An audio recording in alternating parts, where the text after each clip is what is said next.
Thanks for tuning in to the Mission Matters podcast, where we feature successful, mission-driven leaders committed to creating a positive change in the world. Our mission with this channel is to inspire other leaders by providing industry insights, new ideas, and inspiring stories from the pros. All right, welcome back. I'm Paul Feith, host of this show where I talk with leaders heading up mission-focused organizations, always leading from the heart, inspiring others, and making a difference in their communities. This episode is sponsored by Gregory Media, or PGM as it's affectionately known, which is a certified B Corporation. So to learn more about what PGM does and what a certified B Corporation is, visit paulgregorymedia.com. I love today's episode because I have with us today Alison Paul. She's the VP of Community Conservation. At least that's what it says on her LinkedIn profile. It's an organization that has over 40 employees, 23 full-time, I've learned, and she holds an executive position with that group. Well, welcome, Alison, to the show. Thank you. Thanks to you so much for having me. Yeah, so Conservation Foundation, I feel like you have to say that like with a little English snobbery, like the Conservation Foundation. It sounds so regal. But it's been on my radar for a while because as a B Corporation, we fill out certain buckets or partner with certain industries, and environmental industries just has somehow eluded us. So I can't wait to dive in and find out more about what the organization does. So what I'd like to start is with you and your journey. What have you been doing the last 20 some odd years, and what led you to environmentalism and this particular organization? Yeah, for sure. I think growing up, I grew up in a rural part of the country in Michigan. I'm a Midwesterner at heart. And I grew up running around the woods, even when I didn't want to. My parents said, get out there and you can come in when you hear the whistle. There were no streetlights. It wasn't until later on in sort of my college career when I realized running around in the woods could be a career. And I think that from there, I studied environmental science and got involved working on all sorts of different other social justice issues as a young adult, and really started to see that connection between how most of our social issues that we see and that a lot of the nonprofits are tackling are really rooted in a place. They're all rooted in a place somewhere, whether you're talking about housing or food or healthcare, early, things affecting younger children, all of that. It's all related to where you live and how you live in relationship with the land. So for me, over the course of my career, I've worked in human rights. I've worked abroad. I worked in Bogota, Colombia for several years. And in all of those experiences working abroad, also on the south side of Chicago for maybe 13 years, I was working in the city on community-based conservation issues with the Field Museum there. It all really came down to people's ability to connect to themselves, to others within their community, and to the place where they live. And I think in the day and age when so many of us spend so much of our lives on screens, and in what can be sometimes a superficial interactions socially, it's really I find that getting your hands in the dirt, connecting with people is where really meaningful connections happen, whether it's to the land or to your parents or to your grandparents or to somebody you never met before, can really happen. So when I came to the Conservation Foundation about 3 years ago, I was really excited to be the first ever vice president of community conservation for the organization. I'll talk a little bit in a moment about that history of who we are and what we do. But really, a lot of what my role there is how do we as communities, as groups of people, as individuals, come together and connect in a place that's going to be good for people and going to be good for the planet. And so we really see those things as hand in hand. And for me personally, that's really my mission and vision. And I think you mentioned a lot of nonprofit professionals listen to this, and I know none of us got into it for the fame, glory, or pay necessarily. Mm-hmm. So that's really the thing that drives what I do today, but what I've done for the past 20 years. Wow. Well, it has to fulfill your soul, right? Because it has to make up for all the other deficits Right. of that kind of a position. But it's interesting. You mentioned that this position was actually created. This is the Mhm. first time that this position is created, and I guess it's because of you. Yeah. So that's pretty wonderful.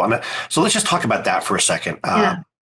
So your responsibility, there's a community element to it, right? So I'm guessing that you do that through events, maybe? Oh, there's so much. There's so much there. Yeah. So we do it in a wide range of ways. And maybe it's helpful if I give a little framing on the history of the organization to kind of talk about where we are now. Okay, yeah, Um, let's start with that. yeah. So the Conservation Foundation started out as the Conservation Foundation of DuPage County. And as Chicago was expanding and getting larger, and there wasn't a forest preserve district right there to kind of ensure that there was going to be green space as development was coming. It was a group of folks who got together and said, hey, we really want to maintain open, healthy green space. We don't want to become super densely populated. And they pooled their money together and they would buy vacant land. We are a 501c3 land trust. And so what we do is we can help protect land from development. We can ensure that there's open space, there's green space. And we would like to say, if you've been at a forest preserve, especially in DuPage County, we probably had a hand in preserving it. Our role as a 501c3 is to help protect and save land, rivers, take care of them, keep them open. And it's very important to us that they're open and free for everyone. And that's why we generally try to acquire property and get it in the hands of a public entity that is going to take care of it and ensure that public access in perpetuity. So part of our vision is that you have to have healthy land, you got to have healthy water, to have healthy people. And what we do then is my part of that equation is working with the healthy people. We do it across the whole organization, and we're a 50+ year organization. We have worked with people throughout that whole 50 years. Some of our early days, we were mostly volunteer run, and it was a bunch of people with some sloppy boots on getting in the DuPage River, just grabbing bags full of trash and tires and refrigerators and all of that. So like we're a get messy type organization for sure. The role that I play is to help make it a cohesive strategy around our community-based conservation. We have some sort of flagship programs, including the Conservation at Home program. If you've walked around a neighborhood and seen a yard that might look a little bit like the scene behind me, and for those on audio, there are native plants behind me. That looks a little messier than your traditional manicured lawn, but is a home for pollinators, birds, and all of that. We have a sign that folks, once they have done that sort of habitat restoration in their yard, can get a sign that says Conservation at Home. They become a member of the Conservation Foundation and get linked to all sorts of resources to help them really foster conservation and nature right outside your doorstep. And so that has been a really important program for us. There's over 4,000 certified properties in the region that we have had a hand in one way or another. And these are home resident properties? They can be businesses, they could be homes, they could be HOAs. So a wide range. So we will work with renters, we'll work with group housing, townhouses. It's interesting. A lot of HOAs find themselves needing to manage their natural resources but sort of at a loss as to how to do it. And that's something that we can really help with. How can native plants help deal with water issues? So even if you're not a nature nut like me, but you're just like, I'm sick of flooding, we've got stuff for you. Okay. So, yeah. So Conservation at Home has been a really big stronghold for us. We love the program. We love to work with businesses, homeowners, and other residents on that. We spend time getting busy. We have the DuPage River Sweep that's sponsored in part by the DuPage County Stormwater. It's our Fox River Day. We have all sorts of things that we do to get out there and just literally clean up the streams, get people engaged and having fun together. And we've had a robust youth education program for 25+ years as well. where we primarily work with younger kids and elementary kids to make sure that they're getting outside and getting their hands dirty in a day and age when it's hard to just let your kids run wild the way I did growing up. We create that sense of running wild under very close supervision in a very safe way, but really let kids be kids in the outdoors. And then one of our newer areas is our Nature RX programming. I think during COVID, people really got that connection that going outside makes us feel better. It makes us feel less stressed. It actually has, there's all sorts of scientific evidence about how time in the outdoors lowers all sorts of stress indicators. And we live in a really high stress time.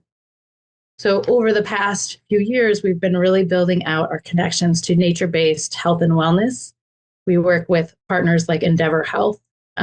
We have been working with the DuPage County, helped us with funding to help really jumpstart a lot of that for young people, to say in a day and age where young people are facing a lot of isolation, high stress.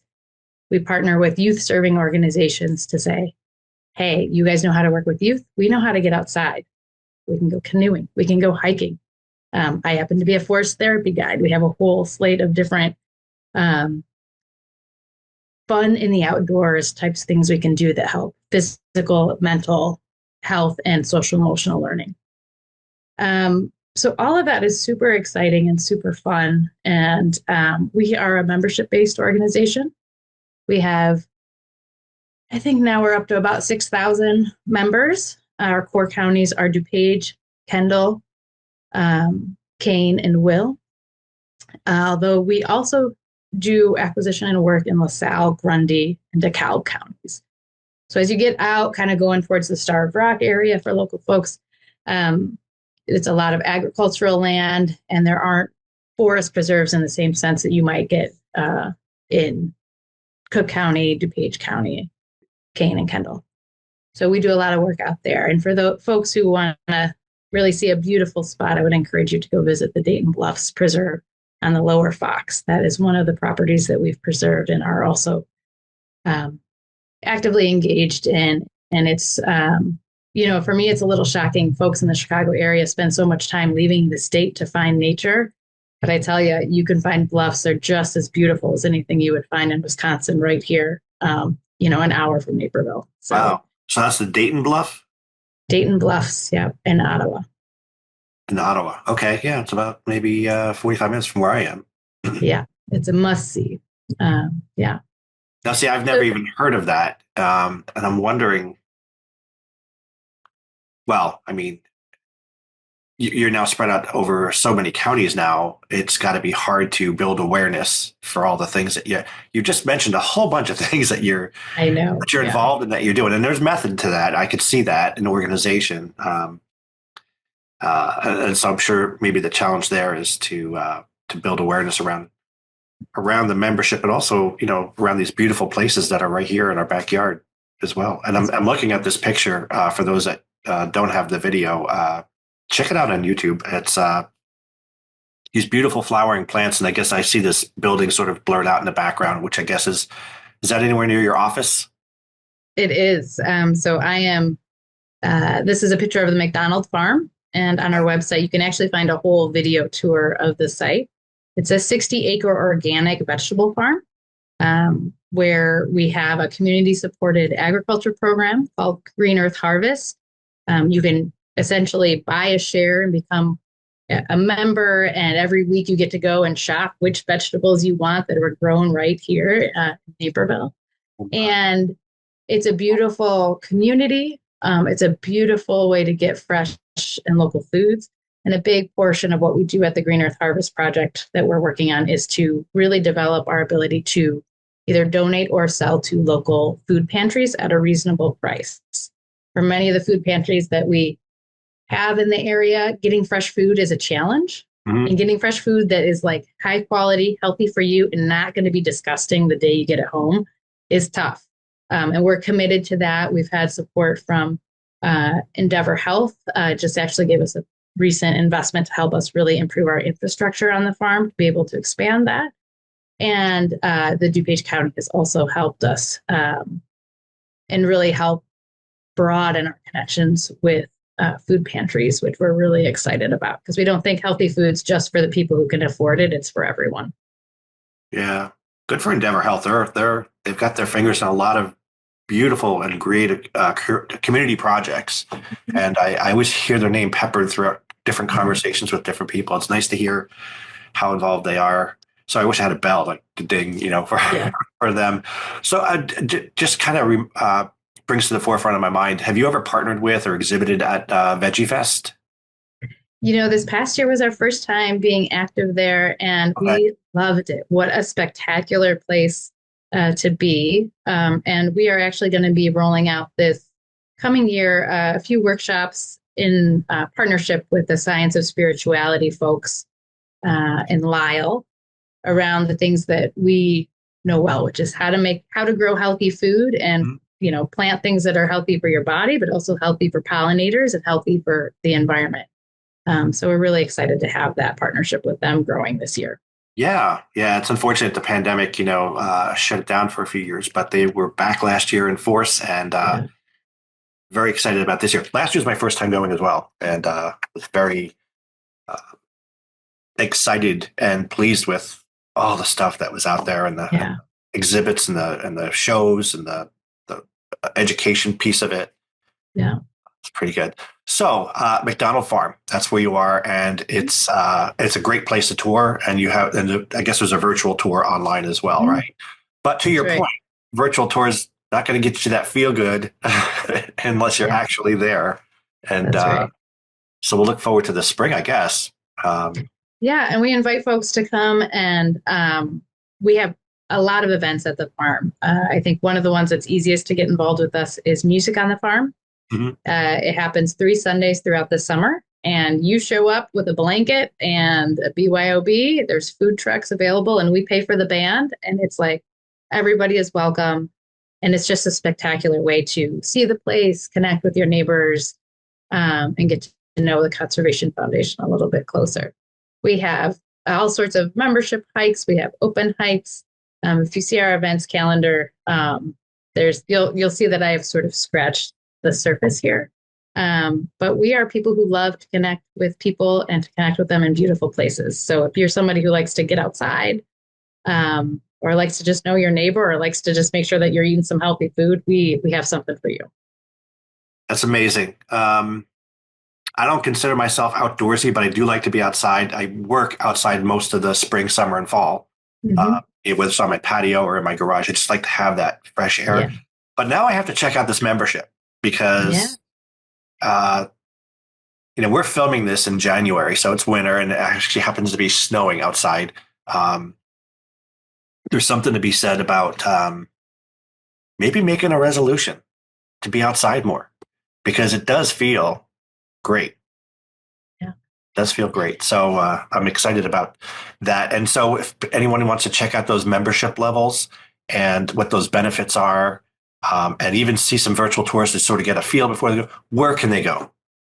You can find us at theconservationfoundation.org. And from there, you'll find our events calendar of things that are coming up. You're also welcome to stop by the McDonald Farm. You'll find somebody there Monday through Friday during the day. You're welcome to wander around. Again, this time of year, it's less exciting for garden tours, but we have a wide range of rain gardens, sensory gardens, edible forests. We have a few wooded trails. This time of year, what you'll see is some of our agricultural lands are a little bit more open, and we've got like a resident patch of deer that's just ruling the place at the moment. So wow, there's lots of fun stuff, and stuff that I think you would find kind of surprising for smack dab and on the south side of Naperville.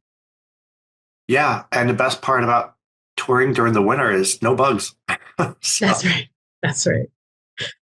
Even better. Okay, so. I have, I guess, one more question for you is, so we know your journey and with the Conservation Foundation, there's so much, and I know we could probably spend an hour unpacking each one of those things. But I'm going to direct people to the website.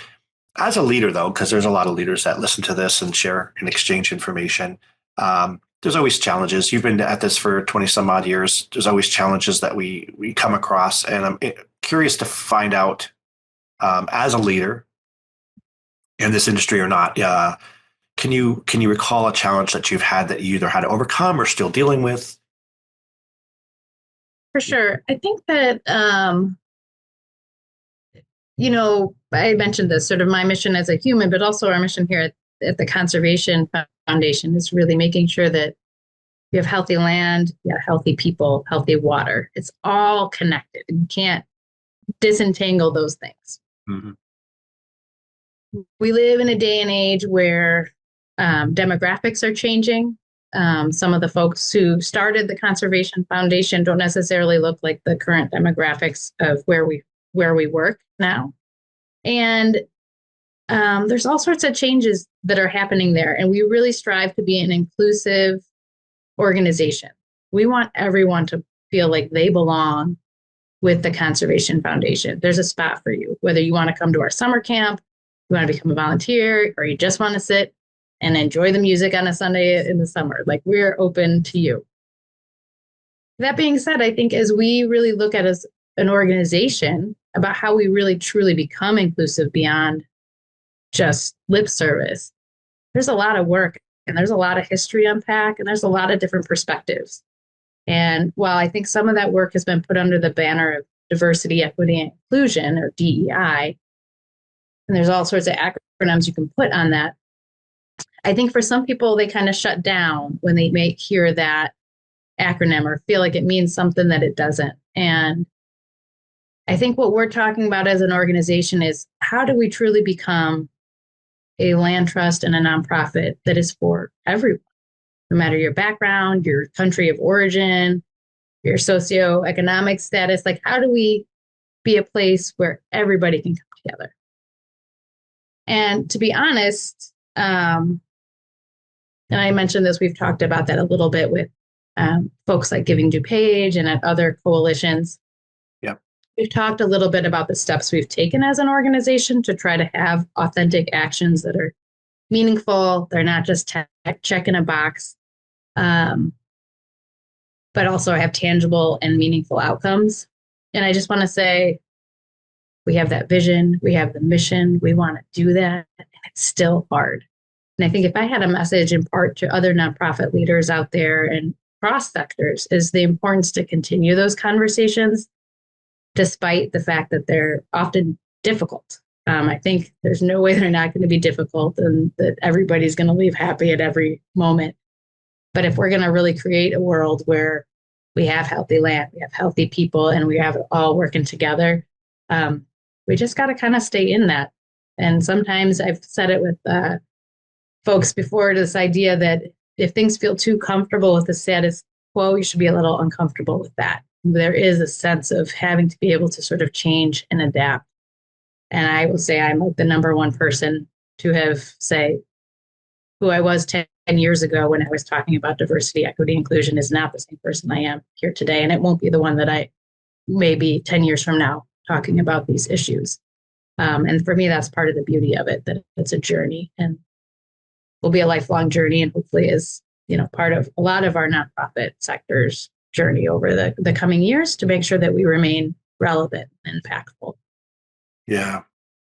I like what you said about if you're feeling comfortable or the status quo, you probably shouldn't be. And that might be the catalyst to, and also the fact that you have to continue the uncomfortable conversations. You said that you have land for everybody, right? Mm-hmm. Which is maybe another way of saying inclusive, but when you say it in plain and simple terms like that, it's for everybody, and everybody should feel welcome. Who's going to argue with that? Right. The acronym DEI has gotten some backlash or some naysayers out there, probably for reasons not the true meaning of inclusivity and what your mission is in having something for everybody and having everybody feel welcome. So I think you're right. I think those conversations still need to happen. And to all the leaders out there that are wrestling with this, yeah, if you're feeling comfortable where you are now, maybe it's time to continue those difficult conversations. Good advice. Yeah, I think that's been Well, I've part of learned our so journey, for much. sure. So we've got Dayton Bluffs, we've got McDonald Farm to really wrap your head around the tours there, the memberships, and I'm guessing there's a couple different levels of membership levels.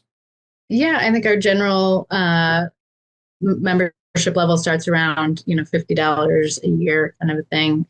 But if you have more and want to donate more, we have different levels, including our Prairie Oak Society for folks who are able to give $1,000 a year, and it goes up from there.